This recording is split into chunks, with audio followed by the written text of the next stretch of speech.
Very warm welcome to StudyIQ. I am Prashant Bhamani. I hope you're all doing good, my dear friends. Today I have got two special topics for you guys. Both of them are based on India's relationship with the two giants. One is China. So this is our first topic, India-China relationship. Here our main focus will be business and trade and investment and things like that.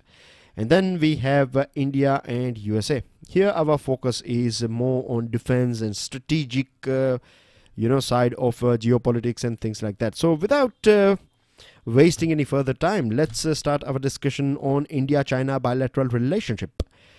Now, few things about India I'm sure we all are aware about. The first one is that India is at present the third largest economy in Asia. We have favorable demographics. Now, what do you understand by favorable demographics? Hold this idea in your mind for time being. In next slide, I will explain you what favorable demographics is all about. I'll give you some good figures that will help you with your mains examination as well. So, because we are big, right, in terms of size, and we have this favorable demographics. And the third thing is that because of these two things, and I'm sure you have heard about this third thing, and this is basically our pace or speed of expansion or growth. We are termed as fastest growing major economy in the world. So because of three things, right? First is our size, second is our favorable demographics, and the third one is our pace or speed.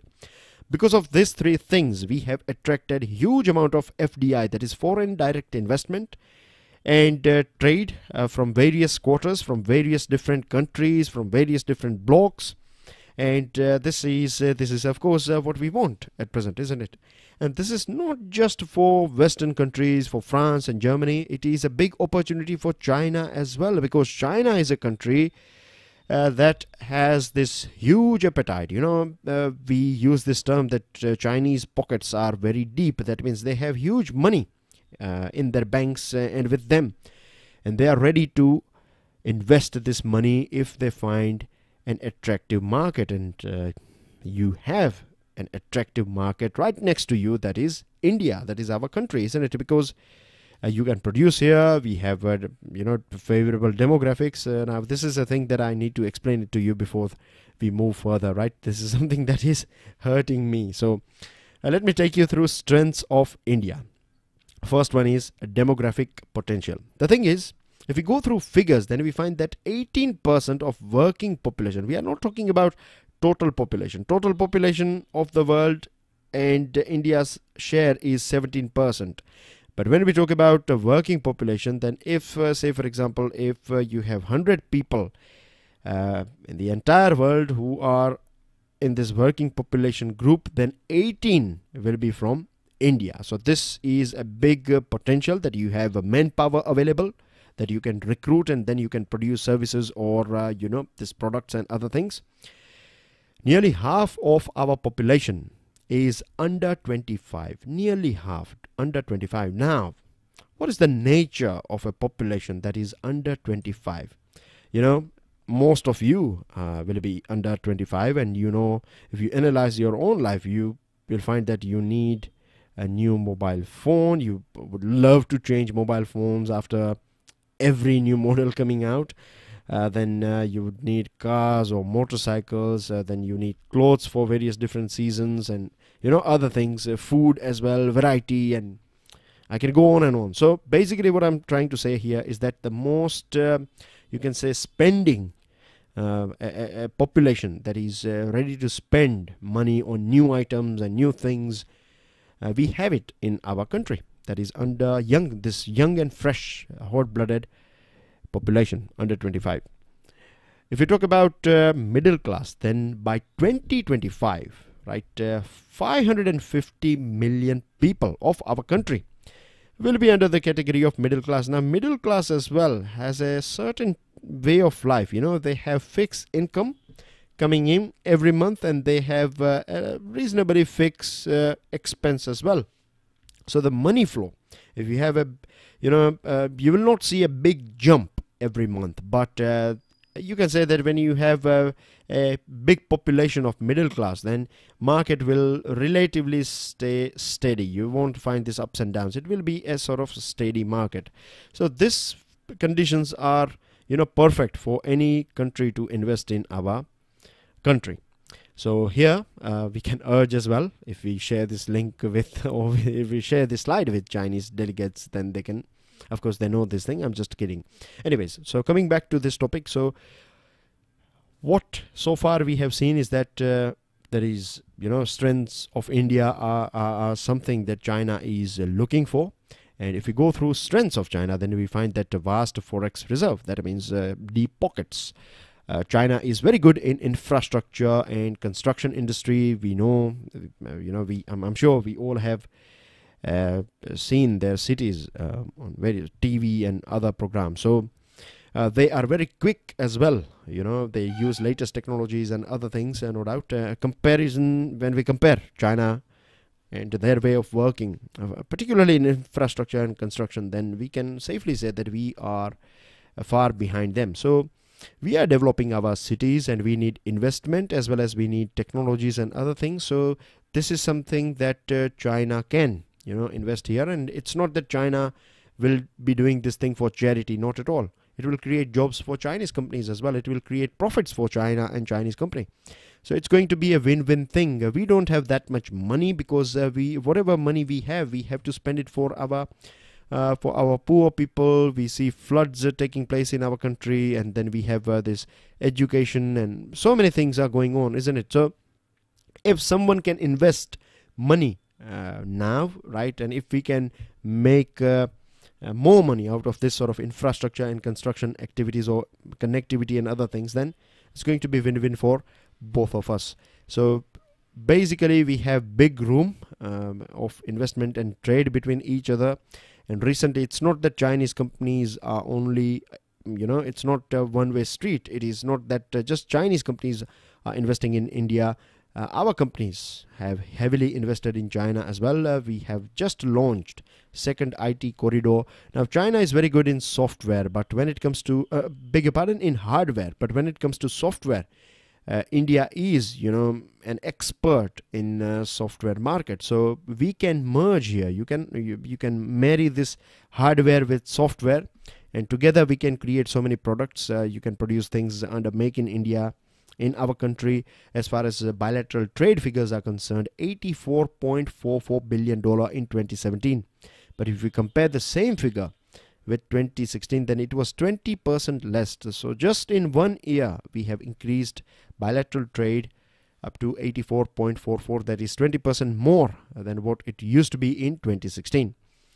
China has also emerged as one of the fastest growing sources of FDI into India. Right, China invested $2 billion in 2017. In 2016, it was just $700 million a year. So nearly, tripling in a single year, which is again not bad. But the matter of concern here is that if we compare the overall FDI coming into India, then Chinese FDI is just 0.5%, despite it being the second largest economy in the world and India's largest trading partner. So we have room, and we need to work on this thing.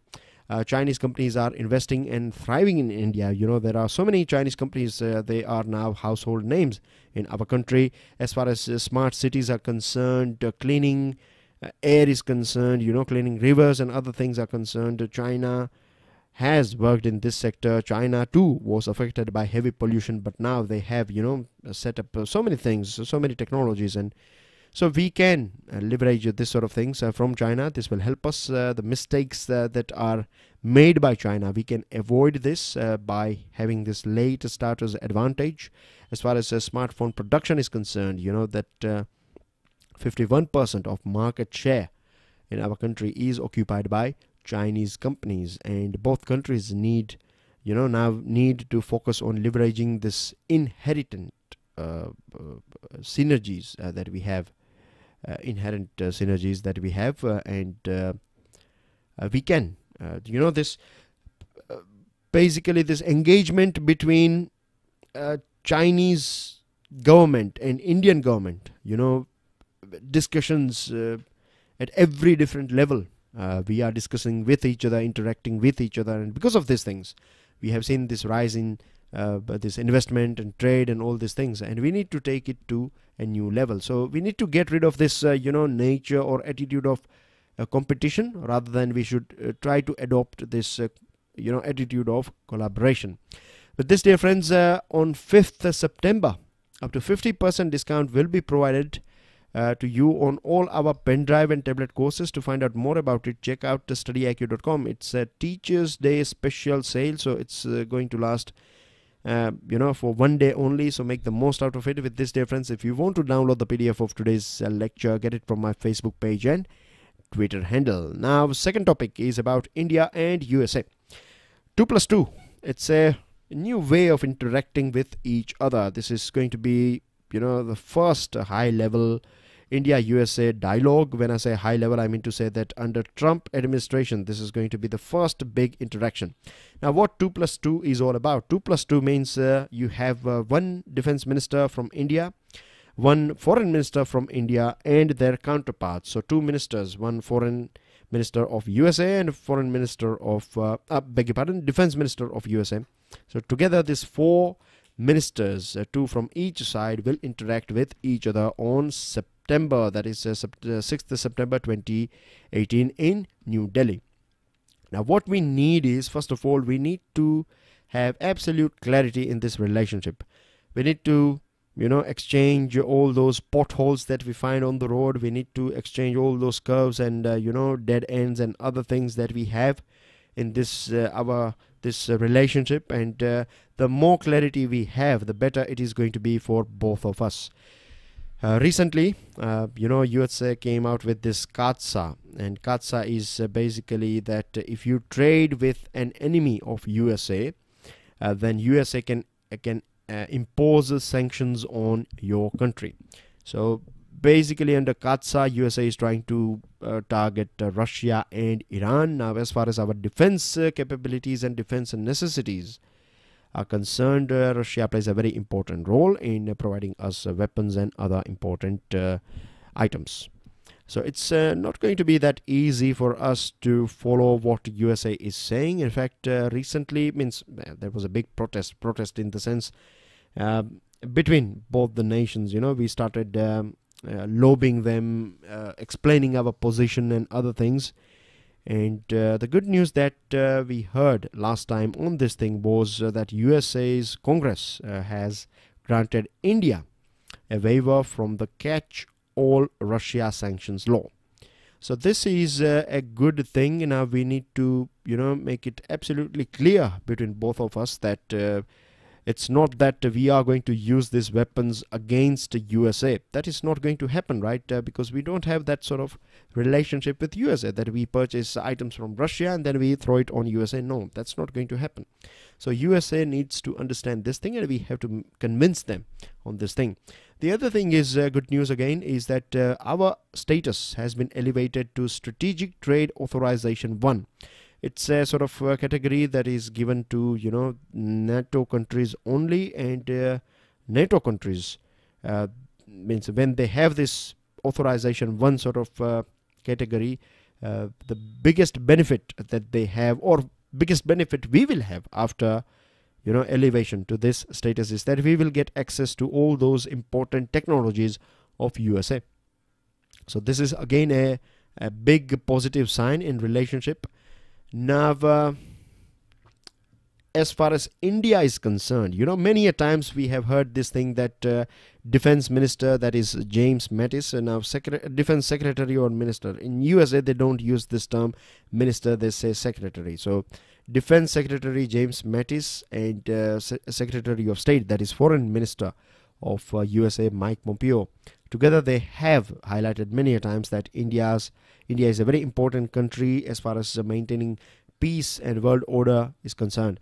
They have also, this earlier on, this region was called Asia Pacific region, but now they are, their main focus is Indo-Pacific. Indo-Pacific means Indian Ocean and Pacific Ocean region. And of course, this thing now, regular students, you are well aware that a way or a sort of link that is connecting Pacific Ocean with Indian Ocean is this Strait of Malacca and then this South China Sea. And we know what's going on in South China Sea, 9-dashed line, remember? So because of this 9-dashed line and this you can say expansionist theory or attitude of China, most of the countries are concerned about this route, and this is something that is not acceptable to any country, isn't it? So in this context as well, USA has said many a times that as far as this Indian Ocean region is concerned, India is a net security provider.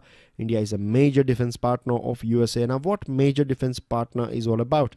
We don't know exactly, do we? So in this 2+2, this thing should be sorted out as well. That what do you understand by major defense partner? They need to clarify this thing with each other. As far as our neighborhood relationship is concerned, we have two troublemakers next to us, right, both on either side. Now, of course, with China, things are a bit different, but way China has handled this Pakistan Economic Corridor or China-Pakistan Economic Corridor is something that is, you can say, entirely against India. What is it all about? I will take you through it as well. But as far as Pakistan is concerned, USA has blocked huge amount of this $1.5 billion that was supposed to be provided to Pakistan as a sort of help or aid. Now only 150 million, that is not even somewhere around 10% of this 1.5 billion. 10% of that is 150 million will be given to Pakistan. So it's a big cut down. The other thing is funds for military training for Pakistani officers in US are also freezed. So this is a big loss for Pakistan, and it's a very strange thing that Mr. Trump has decided not to follow this protocol. Generally speaking, what happens is that whenever you find a new head of state, or you can say new government will form in any country, this countries having bilateral relationship with each other, they will exchange phone calls. They will have, recently Prime Minister Modi had a telephonic conversation with Imran Khan. So neither President Trump nor Pompeo has called Pakistani Prime Minister Imran Khan to congratulate him as per tradition. In fact, Pompeo has warned Pakistan that the money that it is seeking from IMF should not be used, not even a single penny should be used to pay off this Chinese debt. Now, why Pakistan is in debt? Because you see here, Kashgar is a place in China. This is China here. And this is our country, India, of course. This whole portion, right? Whole portion, this is our nation. Now, we know that this portion is Pakistan occupied Kashmir, POK. Now, China is knowing this thing very well, that POK is a disputed area. Things are not sorted out yet. But then as well, it has decided to build this China-Pakistan economic corridor. It is passing via POK, and here as well, the main beneficiary of this CPEC is going to be China, because as far as energy security is concerned, their ships can unload here, and then from here via roadways or railways you can supply this directly. It will work like a sort of pipeline for China as far as fuel or energy is concerned. They have recently said that they are going to set up this in Ghaghara, they are going to build a big city sort of thing, so that roughly 5 lakh Chinese citizens can live here in Kashgar. So it reminds us about this British colonization, isn't it? And tariff wars are at its peak between USA and China. And if things are not good between US and China, then that also means that it's going to be a bit easy for us to develop a relationship with USA. Now, Iran issue is a bit of a bone of contention for us, because see, Iranian oil is cheaper compared to other oil that we find in market. The second thing is that most of our refineries are configured to process Iran. When I say most, I mean to say many Indian refineries are configured to process Iranian oil. So you cannot expect us to switch that thing overnight, and that's not possible as well. The other thing is that we get good sort of credit facility from Iran, that we can purchase oil and we can give them medicine and rice and other items. So we have this good deal with them, and if USA is not happy with that, then We cannot afford to, bleed our economy, because if oil prices goes up, then it creates havoc for our whole nation, because 80% of our items are imported. Fuel items are imported.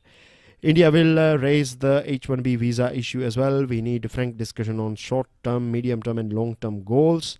Chabahar Port, we don't know the view of Mr. Pompeo, but Nikki Haley, when she was here in our countries, she said that this Chabahar Port is a very important port. So we don't know yet. The 6th September and post 6th September items will throw some more light on this thing. And I have already told you that major defense partner, we need more clarity on this thing. We can learn so many things from each other, like say for example, as far as this electronic warfare, cyber security, use of snipers, all these things are expertise of USA. But it's not that it's only us taking everything from them. They can learn from us about this Siachen, how to survive in Siachen, in less oxygen, in high altitude, and all these things. Moving on to news items, dear friends, Defense Minister Nirmala Sitharaman has assured Karnataka that rebuilding will be done, and more money and all those things that are required for rebuilding this region will be provided because of these floods and landslides. Many roads are destroyed. She also said that she will speak to Prime Minister and Home Minister about her assessment. She has also said that 1 crore rupee will be given from MPLAD. So what is MPLAD? Do let me know in the comment section. This is question number 1 for you, because a couple of days ago we have talked about this MPLAD. Defense Acquisition Council, which is also known as DSC, it's an apex body as far as defense procurement is concerned, and it has approved 46,000 crore rupee worth items, includes helicopters and other items for navy and artillery gun system and other things. So it's just a small highlight. The most important thing here is that it is Defense Acquisition Council that takes all these decisions as far as this procurement of items, defense related items are concerned. Union Health Ministry Ministry has approved additional grant of 18 crore 71 lakh rupees to flood affected Kerala. This will be given under this National Health Mission, and Kerala's Chief Minister has said that on an average or approx 20,000 crore rupees worth losses are conducted due to these floods, and he also said that this is the biggest calamity for Kerala in past 100 years. And he said that 26,000 houses have been damaged or destroyed, crops spread over 40,000 hectares, lost 2 lakh poultry destroyed, 46,000 milch animals destroyed, communication networks and electricity lines have been damaged. Power sector suffered losses of 750 crore rupees, and damage to water supply infrastructure was 900 crore rupees. So it's a big thing, isn't it?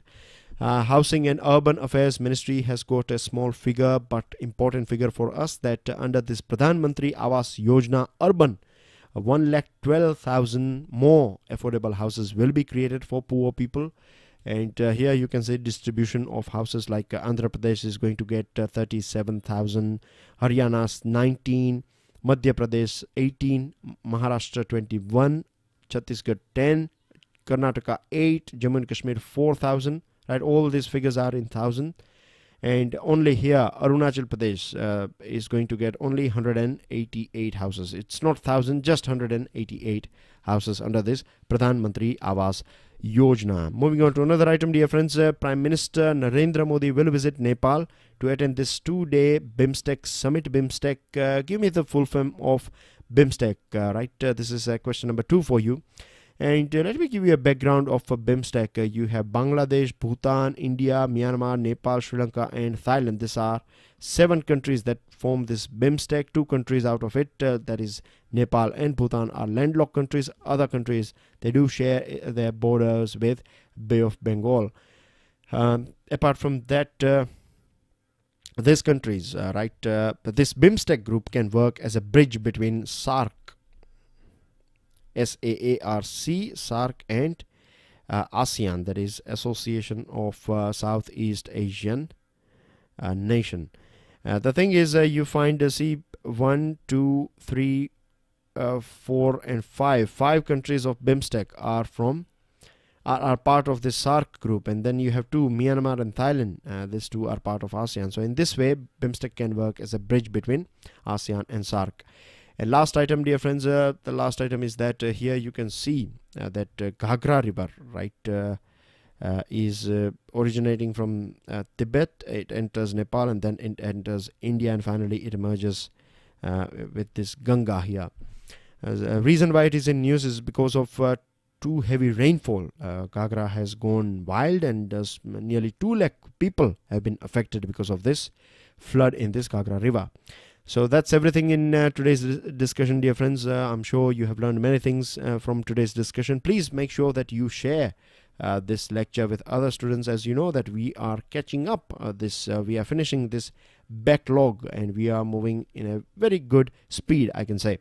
Maintaining quantity and quality of news items, and of course the delivery and other things. So dear friends, please make sure that you share this lecture with other people, and don't forget to hit the like button if you have learned something from today's discussion. Pass your valuable comments as well as your answers. I will be eagerly waiting for. God bless you all. Enjoy your studies. Jai Hind.